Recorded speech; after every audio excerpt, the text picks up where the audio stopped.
Hey, Sybil Wilkes. How are you? I'm good. I don't see you. You I don't don't know see why. me?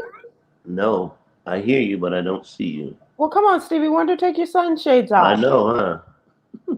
I don't understand why you don't see me. I'm in the I, show. I don't know. Did it just happen? I could never see you from the beginning. You didn't tell us I that? thought that was just something you guys were doing. My bad. Oh, okay. Um, should we go out and come back in? Okay, You let's haven't time talk. to have done that. People, can you see me? All the folks out there in In Sybil Streamland, Land, I can see you. You're wearing what looks to be like a turquoise shirt, yes. I a don't see little you at all. a, I a, don't a see little you. boy's baseball cap. There you go. I'm ready for the game. Put me in, coach. I'm ready to go. Taken off the Fancy Facebook, but Jay can't see. Okay, so Um, they can see. They can see Sybil. so Jay, Jay can't. there's an issue on your end. Let's talk about your weekend. How was the art show? The art show was pretty good. I'm happy that I went. I didn't sell that much art, but I have these denim jackets where I had patchwork of my art made in different sizes and placed on the jackets. And I sold about four of those. But a lot of my art is pretty small, so I maybe sold two of those. But I'm glad I went. It's just stepping out on the comfort zone to show Hmm. your art, and that's something I don't like to do. But I will have another art show. It was very successful. I This had a was good time. Columbia, South Carolina. Columbia, South Carolina. But on top of that, I hung out with my daughters. I saw that. We went to this place called the Shays Jazz Club, Uh and I've never seen my daughters drink that much alcohol. I was huh. very surprised at the two of them. It's two daughters, Uh huh. Keisha and Kenya, and somebody needs a 12-step program. I'm not gonna. No, You're I not would gonna say never which say. one? I would never say who it is. I wouldn't do that to put them on blast. Would you But take them off to the side? One of them off I to the side. would. How you grab somebody by the elbow and say it's Let way me too let much me talk to alcohol. you. Uh huh. That's way too much alcohol. But we had a good time.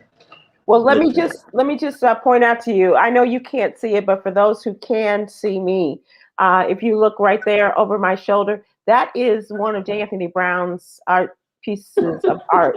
No, it really is. It is. Yeah. Well, thank you. Thank you. Thank you. It Thank you. sits in my office, and because of the angle, you don't often get to see it. You don't get to see it. I think it should be moved, and so that it's in the behind shot.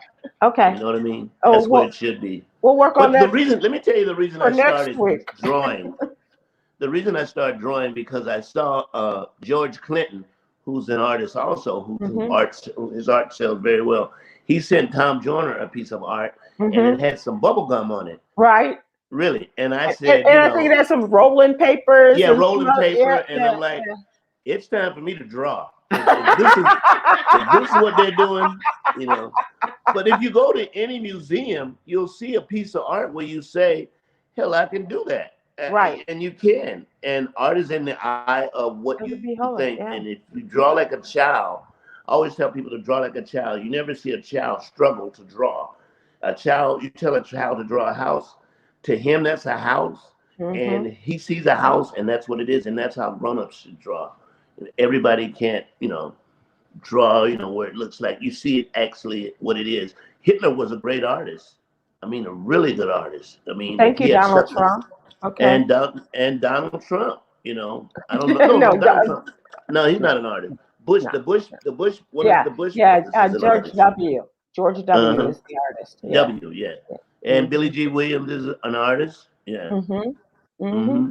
So yeah, Has Tom bought anything of yours? I gave him a piece of my art that's hanging on his wall, and then so yeah, no, but he didn't pay for it. Are you surprised? No, I'm not. No, no. Well, you know what? He's paid for enough of your art Yeah, materials. he I gave guess us you enough figure. stuff, so I'm yeah, So that's cool. yeah. So But I'm my niece is an artist. Peyton is an artist, and Deja is an artist, and my great grandson, RJ is an artist too. Yeah. Wow. Is that Grandpa? You are not my friend, grandson. No, he's not an artist yet. Yeah. Okay. All right, Jay. Let's talk about what's going on in the news. I don't know if you were time to look at what's topical right now, and if I don't know if you were like me, but I spent most of my morning, and I do mean early morning. I've been up since about 2. I went to bed about 10. I got up at 2:15, 2:30, and just started watching the Olympic stuff. And subsequently, as that rolled on, then I watched the House Select Committee, their Oh first my day of God. testimony. Did you watch I that? watched it. I listened to it. You did a listen. Okay. I did the listen. But Sybil, my question is at the end of the day. I mean, let's start it off with everybody who spoke on that day on the 6th, on January the 6th, is responsible for what happened. That would be Trump and his cronies. They're totally responsible. And what a bitch ass Trump is to say we're going to march to the Capitol and he didn't show up. You know, well, he Right. knew he wasn't going to show up anyway. And he's responsible. At least you can say about anybody who had a civil rights movement, whenever they said we're going to march, they were They front and were right center. there. They Yeah. were front and center with Whether it was Dr. rocks King or and John Lewis or dogs and Mrs. whatever it Boynton. was. Yeah. But his punk bitch ass, didn't even march, and he caused it. And didn't answer the calls. Didn't answer the calls when people were calling as all of this was going on at the Capitol. But today, it was really emotional. It was a powerful and emotional testimony from these 4 police officers, 2 from the Capitol Police and 2 from the Washington, D.C., the district police. And so 4 of these guys, 1 Hispanic man, 1 black man, 2 white men, all testified. And this was before the House Select Committee that Nancy Pelosi selected. And it was headed by the wonderful congressman from Mississippi. And so Benny Thompson. And so here's the deal. Everybody that she put on there, she appointed to the committee, including the 2 Republicans. Because remember last week, she gave Minority McCarthy an opportunity to appoint 5 people, and he put the 2 most objectionable people on the list. And she said, "No, you can't put them on there. No, we're not going to have a clown show. We're not going to have these." And you know, the Mr. No Jacket with his BS, Jim Jordan, is just going to get up there and yell and hold up the whole meeting like he did with the Benghazi meeting. He brings nothing to it. Him and Trey Gowdy, they must ride to work together because they don't bring anything to go. And don't leave out Tim Scott with his bitch ass. Well, he wasn't mentioned as a part of the 5 because these are House people. These are Congress. No, I'm just saying, but they all I voted get not to have this. Yeah. That's why it's just the House. The Senate is not involved in this at all. Not involved, right? And so she did appoint Republican Liz Cheney as well as Republican Kinzinger from Illinois. Now everybody knows nobody likes Liz Cheney or her dad if you are of a liberal bent. But now she has gotten a lot of support and gained a lot of respect because of her stance against Donald Trump, voting for his impeachment, being on this committee, and saying that we need to get to the bottom. We need to get to the answers because he, it does look like he's responsible. So Jay, during this whole thing, I don't know if you saw this black man. His name is Dunn.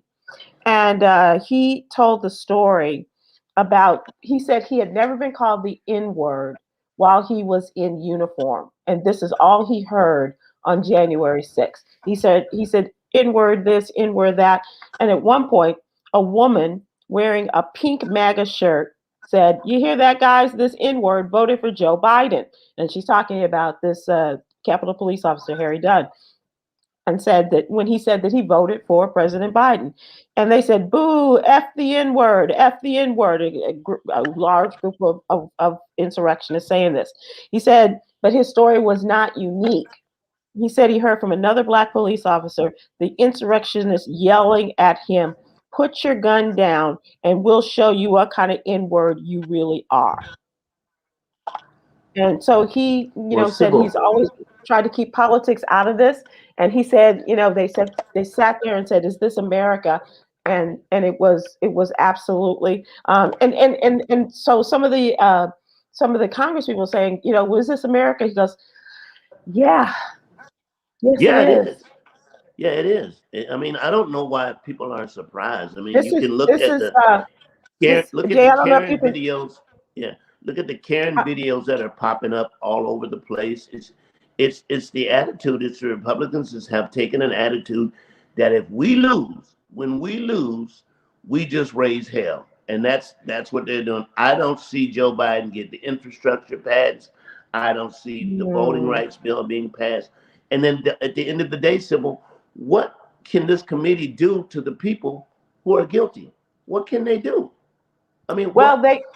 if they can at least bring them before the committee, and then as they testify, whether they testify willingly or not, they can ultimately be charged for their roles in this as a result of the testimony, because you're sworn in to give your testimony.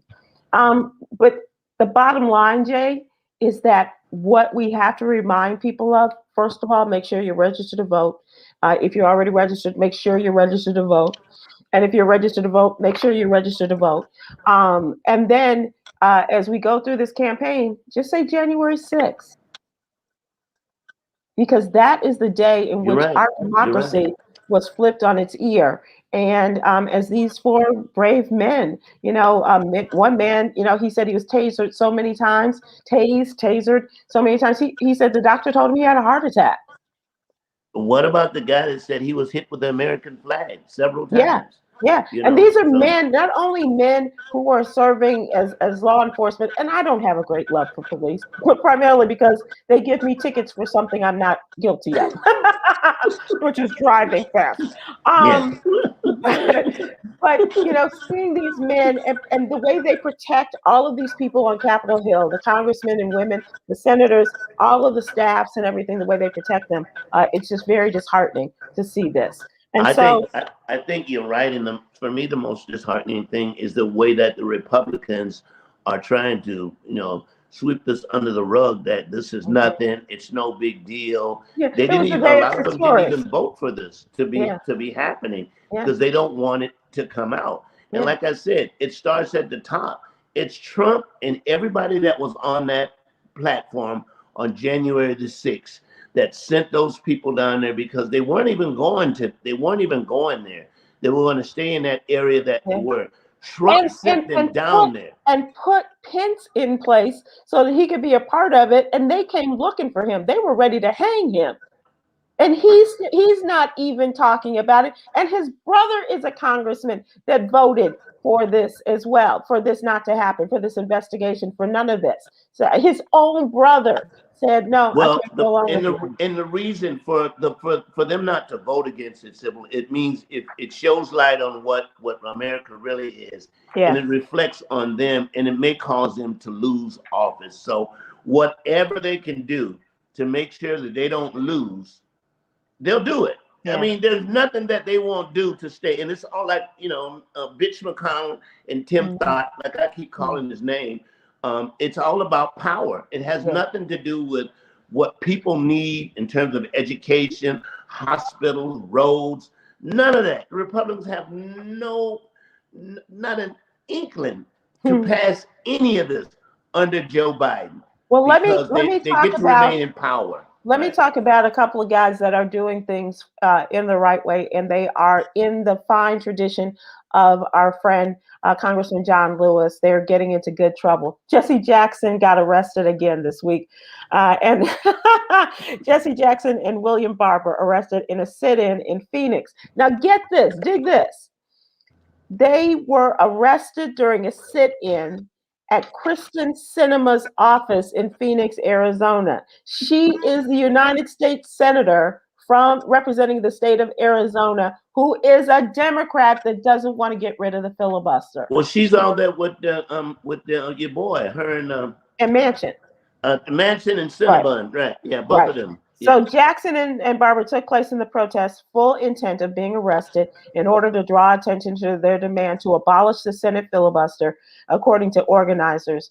and they had at least 30 people had been arrested in the sit-in, and including led by this almost 80-year-old Jesse Jackson, who is suffering from Parkinson's disease. Wow. Reverend Barber, who is not as old as Reverend Jackson, but he has had his health challenges as well. And I suspect that they will also be in Austin, Texas, or in Texas this week as they walk to the state they capitol. walk from it's a 4-day march, isn't it, to end on the 31st? Yeah. Yes. It's they start in Georgetown, Texas, and they got to march early in the morning because remember, as we used to joke, before it gets too hot. And now the 100-degree days are here. Yes. And so that starts tomorrow. That starts on Wednesday. Well, he teamed up with your boy in Texas. I can't think. Oh my God. Oh, I can't think of his name. Dr. Freddie Haynes. No, well, Freddie Haynes is part of it, but the other guy that almost beat Cruz. Oh, you're talking about the Congressman Beto O'Rourke. Beto O'Rourke, yeah. They teamed up together, and they're going to do this march. I think it starts on the 28th, right, to the 31st. Tomorrow. It starts tomorrow, right? Wednesday. Yep.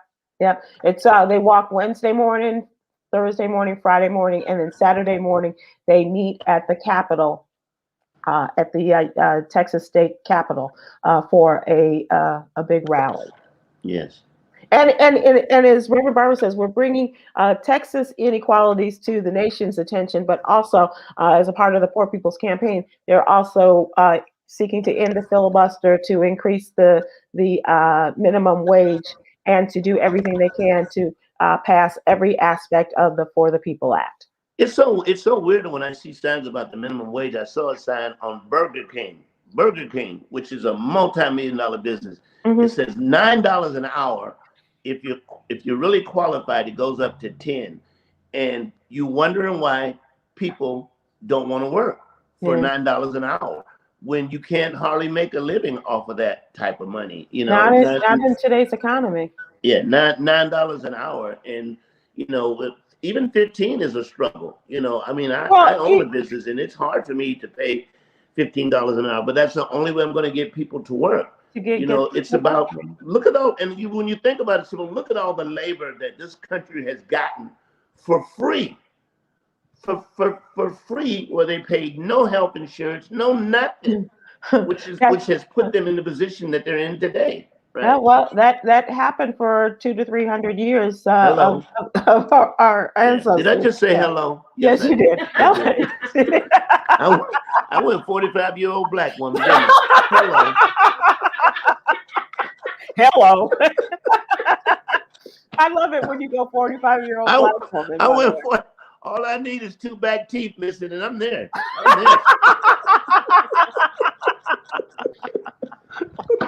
You are so crazy. You are so crazy. Are you ready to put your mask back on?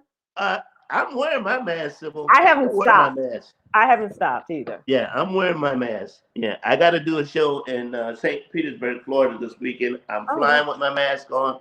I'm going to go to the stage with my mask, do my show, put my mask on, and then I'm going to get on the plane and come back home. No, I'm wearing my mask. I double mask oftentimes. And I went to Chicago week before last for a funeral, and even at the funeral, a lot of people did not have their mask on, but I did. I'm going to continue. This is not new, but the CDC has recommended that as more of the Delta variant spreads across the country, and it is spreading rapidly, and because of the unvaccinated, more virulent. Yeah. I have a friend of mine who's a really good artist. His name is I cannot pronounce Harmin, whatever. Mm-hmm. He's going to draw the bottom part of my face on a mask. So when I wear that, you'll see the bottom part. But I was just saying, the paint fumes might kill my ass. So I don't. So which is worse? So I send him pictures of me smiling and stuff like that. So he's going to paint it.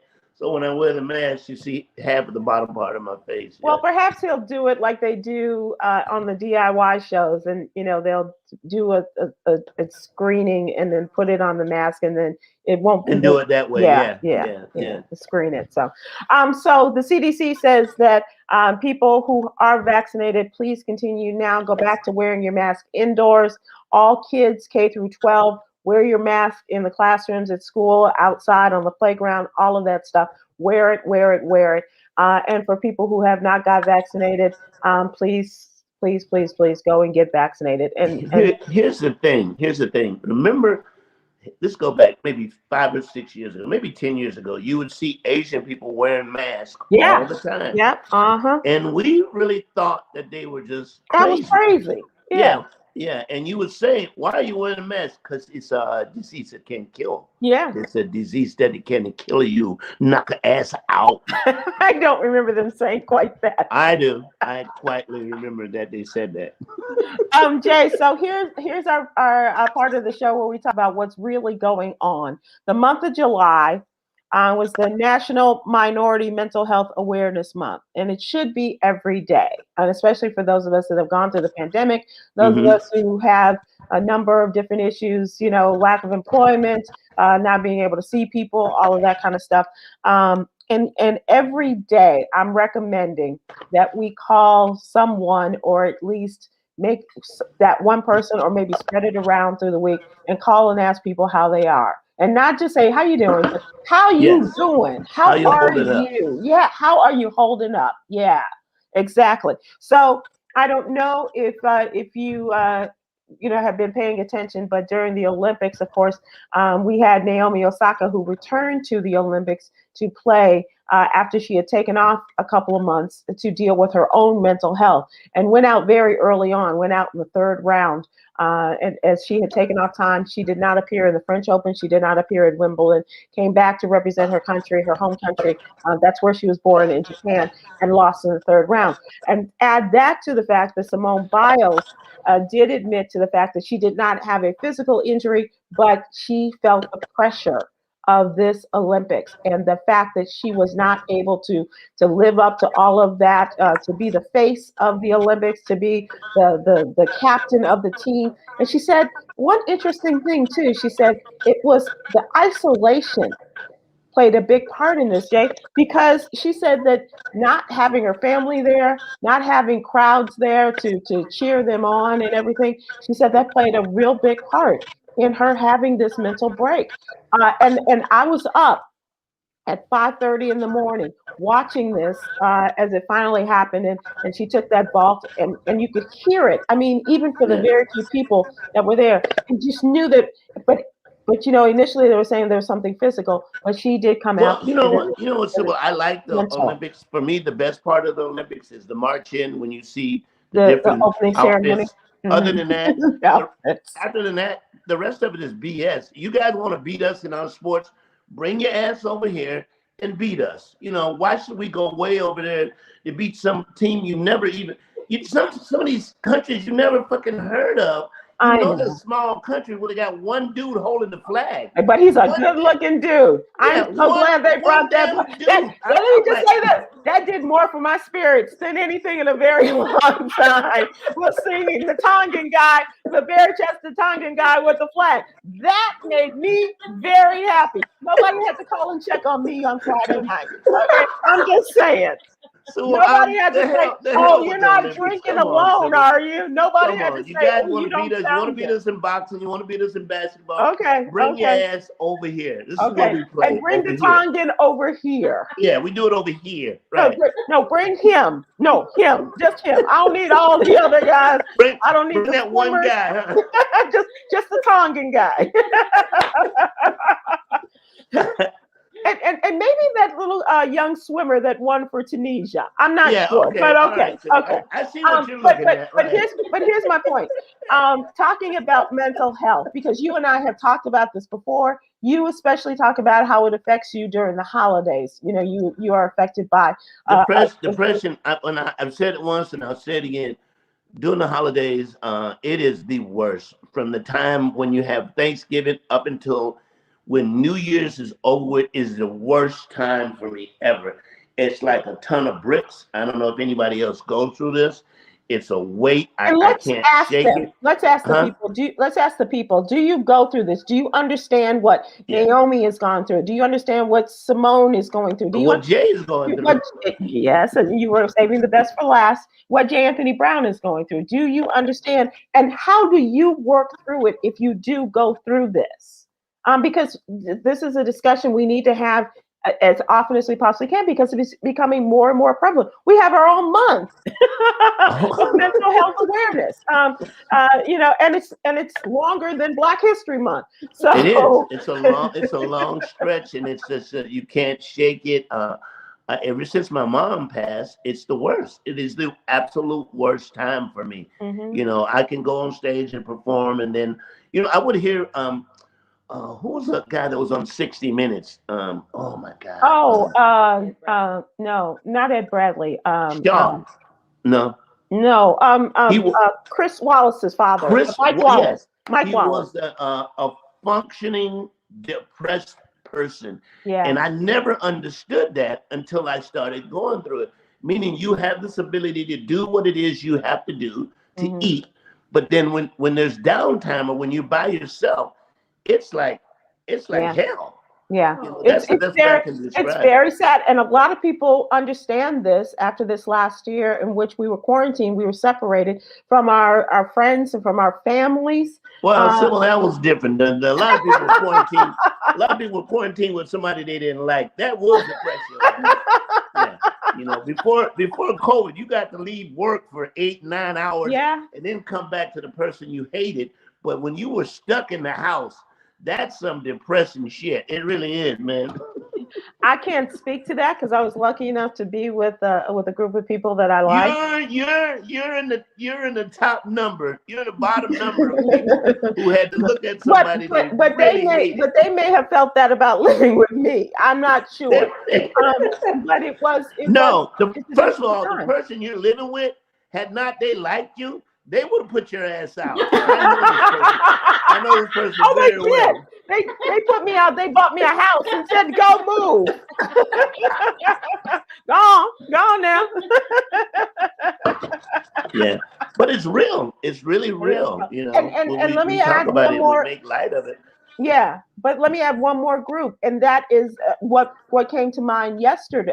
Not yesterday, but this in this conversation is what the policemen, the law enforcement officers, were saying about this, because as horrible and as difficult as January 6th was, they were testifying like it was the day after.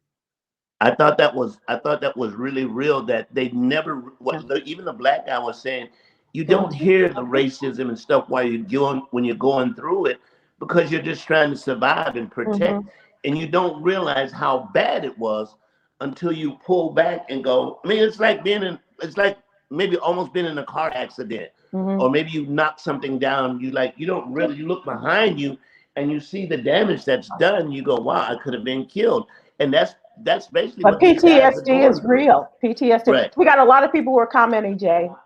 We have a lot of people. So Shanta Brown, our friend, says, I completely understand. She's on YouTube, says, I have my days. I disconnect with society and reconnect with God, and surround myself with a strong and loving and supportive friends. That's really great. That's a really great answer. And I hope that, you continue to have those people around you to help you. Yes. Patricia Bailey, hello, Fizz Pat, on Facebook says, isolation is the worst. Do not have access to what anchors you and your love, a key family. It hurts, and it's a very lonely situation. It is. She's absolutely right. Absolutely right. It was so weird when I went home, Sybil. I was able to be at the table with my family, my daughters and their kids, my grands and my great grands. And you have to realize at some point, I'm the old dude at the table. Like nobody when they were talking, I didn't know what the hell they were talking about. I never seen these fucking shows. I don't know these songs. And I'm thinking to myself, did I treat my granddaddy and my grandparents? You were going like back that? in your memory. Go down there and hug your granddaddy. And like, they weren't fucking hugging. I'm thinking, if I did, and they've gone to meet Jesus, I'm sorry. Jay, that is very funny. It is a lonely fucking when you're sitting at the end of that, and at the end, I paid for every fucking thing.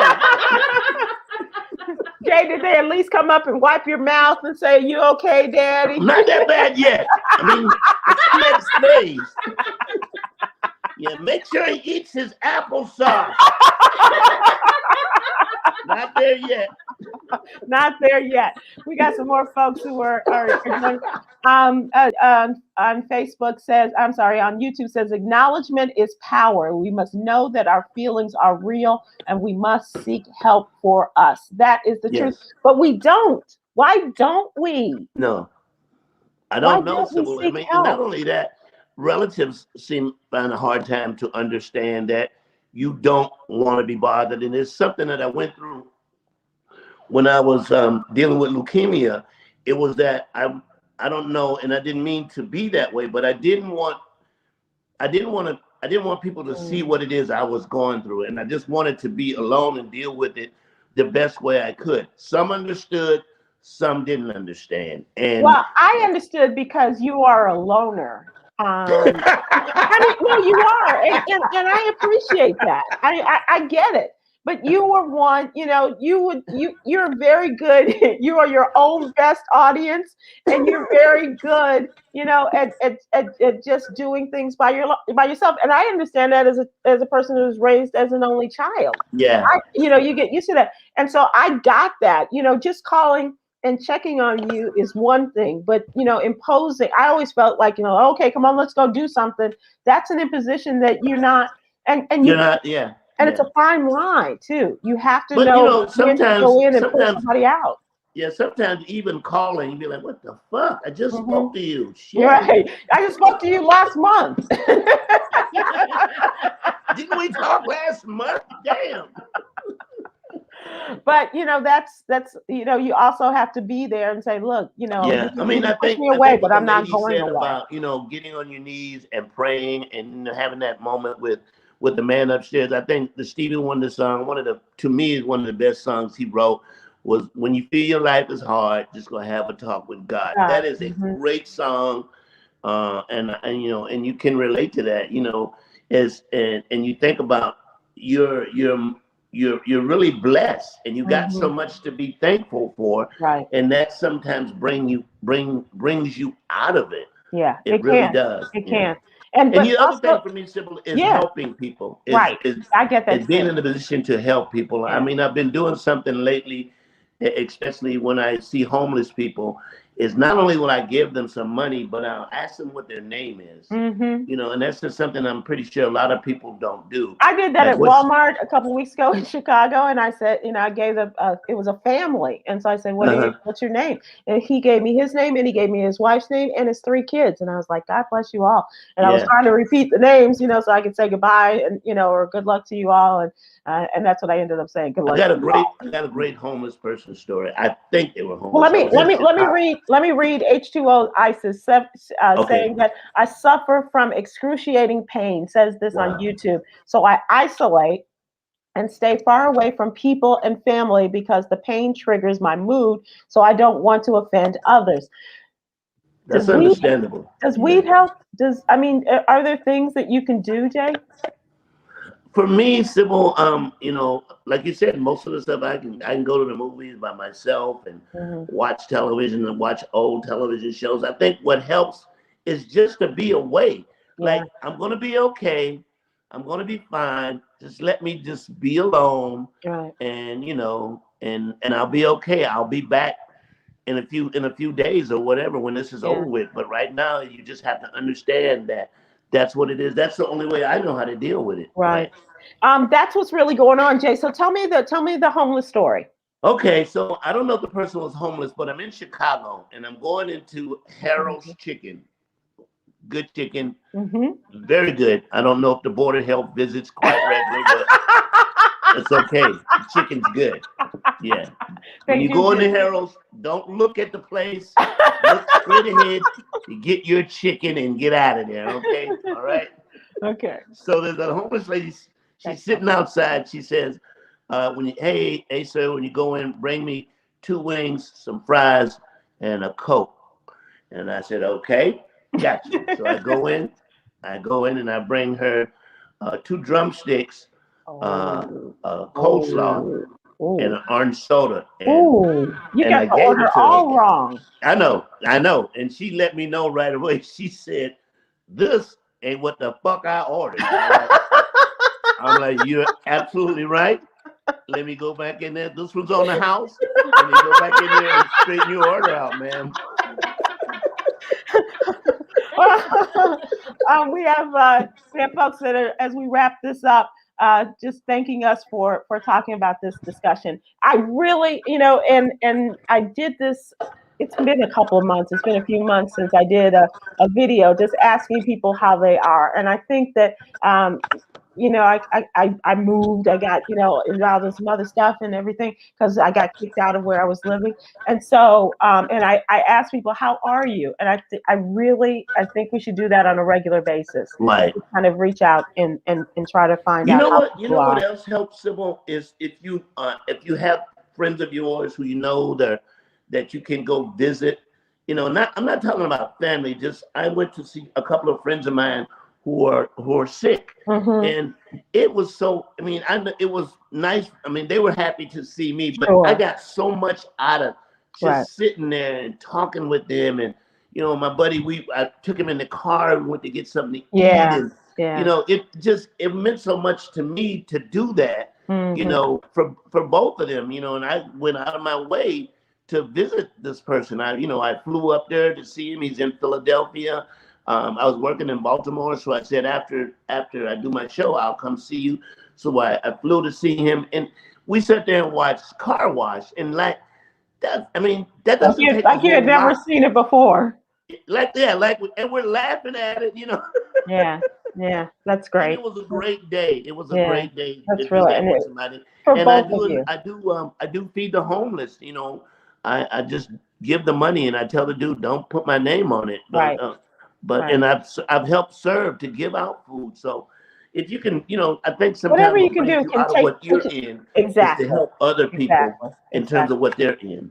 So let's talk about what you need to know. Our newsletter every day, Monday through Friday. If you'd like to subscribe, please go to SybilWilkes.com. It's absolutely free, and it'll be in your email box thanks to Chicadilly, first thing Monday through Friday morning. And as Jay likes to say, we also have an audio version for people who don't like to read quite as much. But the first story that we do talk about is this march that's coming to Texas, and it is going to be the Wednesday before the end of the month, and probably about 7 miles every day. A total of 28 miles from Georgetown, Texas to Austin, Texas, which is the state capital. So every morning the marchers will meet, and they will march several miles until they just can't go any further. But like I said, it's hot. We're now back this week. As a matter of fact, we got back to the 100-degree days. We're in the hundreds, right? Yeah. So, but this is going to be a really big deal. As you mentioned, politicians like Beto O'Rourke are going to be there. Civic and religious leaders like Dr. Freddie Haynes, my buddy, as well of Friendship West in Dallas, and Bishop William J. Barber of North Carolina. And the question I have, Sybil, is Reverend Sharpton going to be there?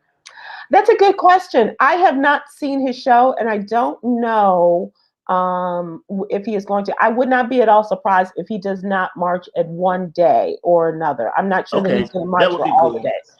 Yeah. Are you going to come? I want to come. I would really love to do it. To do one day. I think I can do 7 miles. If Reverend Barber can do 7 miles, I can do 7 miles. Yeah. Well, you think about that, Jay, and I'm sure Reverend Jackson is going to be here. And as we said, he's having health issues, right? Challenges. Yeah. Jay, we also have a wonderful story on the What You Need to Know newsletter about a man that many people did not know until his passing and heard his story. But his name was Robert Harris Moses. His friends called him Bob. He's a civil rights leader. He has passed away at the age of 86. And he, in his youth, he was the Mississippi field director of the Student Nonviolent Coordinating Committee. Exactly. And he led the people in the Freedom Summer of 1964, where hundreds of students went south to register voters. And so he was a part of that, and the Mississippi field director. That tells you that was a lot. And I believe that he was also in contact, if not the leader, of the young men who were killed there. Remember the story of Mississippi burning. You know what? That particular time, I was young. I was a young boy, and I would see some of these things on TV, and it was amazing that during that time, Sybil, there were so many quote unquote offshoot groups that basically did not even get along. Yeah. But the work that they did was focused on the same thing. That's to bring rights for Black people. I mean, it's a known fact that John Lewis was totally against some of the stuff Dr. Martin Luther King, and so was SNCC in the beginning. Yeah, and that's why he said and Mr. Moses said that he realized this. He went into the office of one of Dr. King's offices, and nobody was doing anything, or they weren't doing what he thought they should be doing. Yeah. And so that's why he went to Mississippi and worked with SNCC. Like, these are people that are about doing the business of registering people to vote. He didn't think that they were moving fast enough, that they were, as concentrated on what they needed to do. And so that's how he got involved in it. And then Jay, and this is what I love about him, in the second chapter of his life, or the second half, he started another program, right? He started a program to help Black students in algebra. Mathematics. It was called the Algebra Project, but it was to help Black kids in math. And do you know how he got started? Sybil, anybody will tell you, if you master math, and nowadays it's coding, but if you master those two things, man, the possibilities are endless. And this is what he was doing, almost 20 years ago. Oh, no, like 40 years ago. Yeah, right.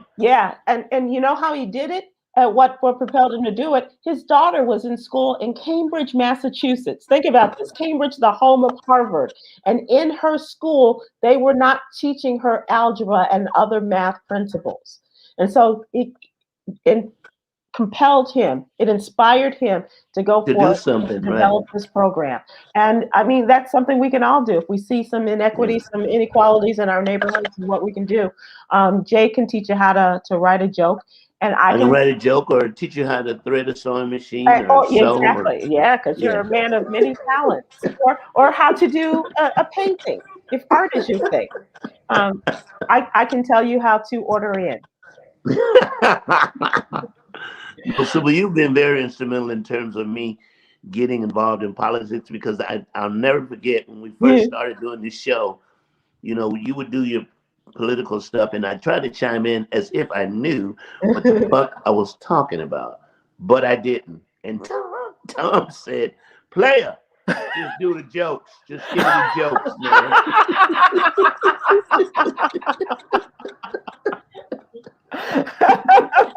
But let's just do the jokes. But you kept going, and you kept reading and learning and listening to it.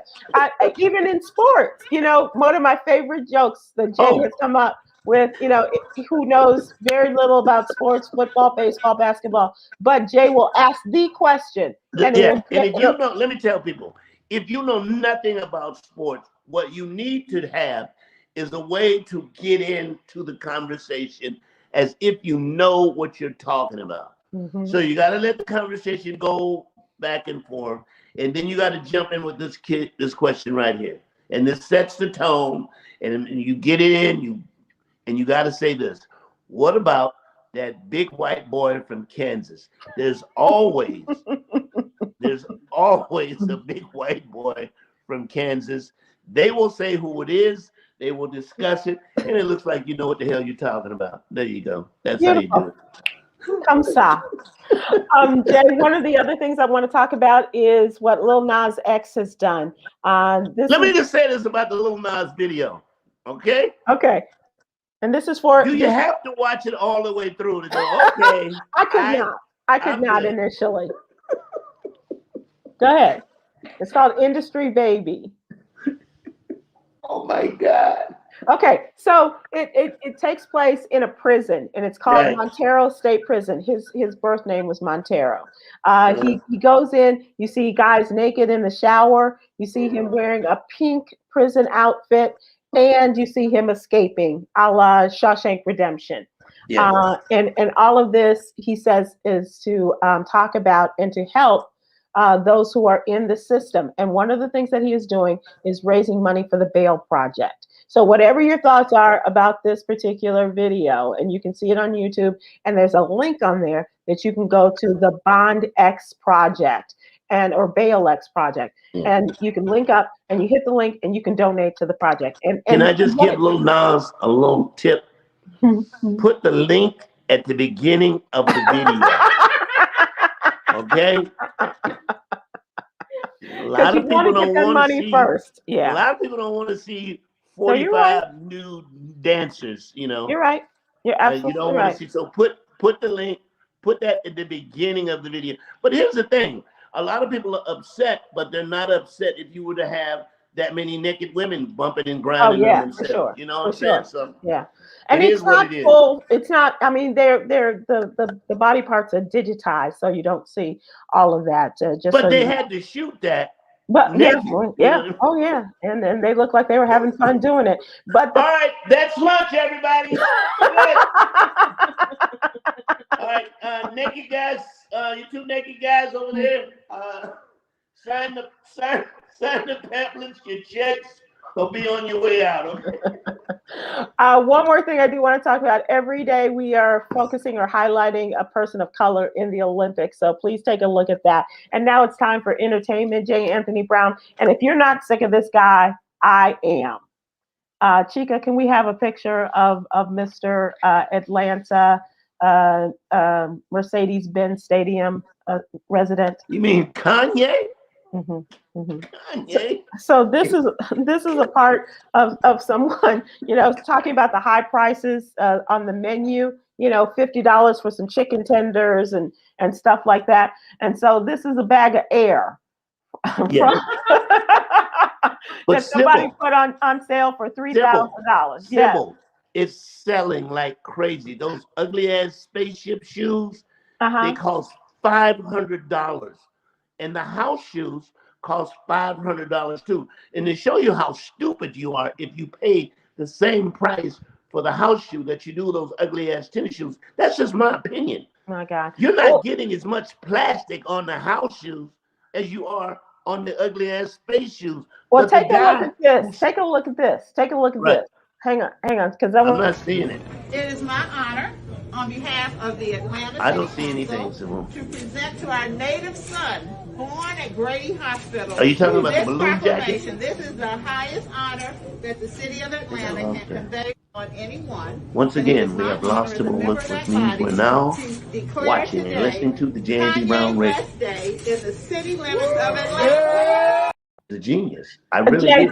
Jay, this is one of the city council women in Atlanta giving Kanye a plaque because he was born there. He did not live there, but he was born there. And so she went to the stadium to give him this plaque. And people are really upset because this fool stood there with that. Remember, did you see him at the concert, the listening party? And he had like a mask, like he was about to rob somebody, like he had a body stocking over his head. That was because he doesn't want pictures of himself in that ugly ass jacket. I know what that's about.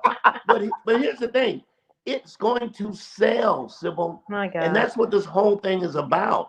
And to me, that's what art is. That's his interpretation of what a jacket should be, pants or shoes. And it's not for everybody. But trust me, somebody's gonna buy it. But here's the thing.